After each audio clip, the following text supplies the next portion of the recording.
Oh bah merde, tu sais, Justin P, le gamin de 15 ans qui s'en est pris à ses camarades dans le lycée, bref, l'horreur absolue. Il l'a fait parce qu'il a dit qu'il en avait marre de l'écocide, donc en gros, le massacre de l'écosystème.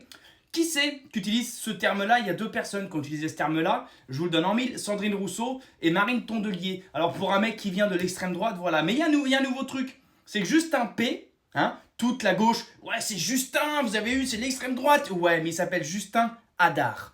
Et c'est à consonance soit turque, soit kurde. Et depuis qu'on a le nom de famille de ce gamin, c'est bizarre, la gauche et l'extrême gauche, on les entend plus du tout. Ce gamin, l'école l'avait déjà convoqué parce qu'il taguait des sigles du Troisième Reich sur le mur.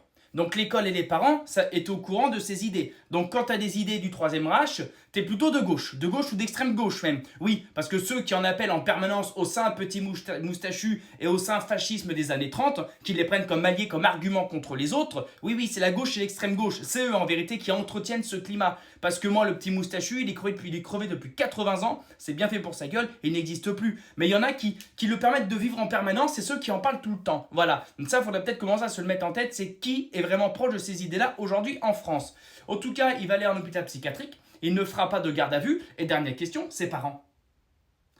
Ils sont où ses parents? Son père, sa mère, parce qu'eux, va peut-être falloir leur tomber dessus aussi. Parce que quand ton gamin se fait convoquer pour des trucs comme ça, et qu'il a dit à ses camarades, j'en ai marre, je vais passer à l'acte, il l'a dit une semaine avant de le faire, il y a peut-être un petit défaut d'éducation. Alors je te dis pas qu'il faut les condamner comme si c'est eux qui avaient fait l'acte, mais peut-être les responsabiliser un petit peu.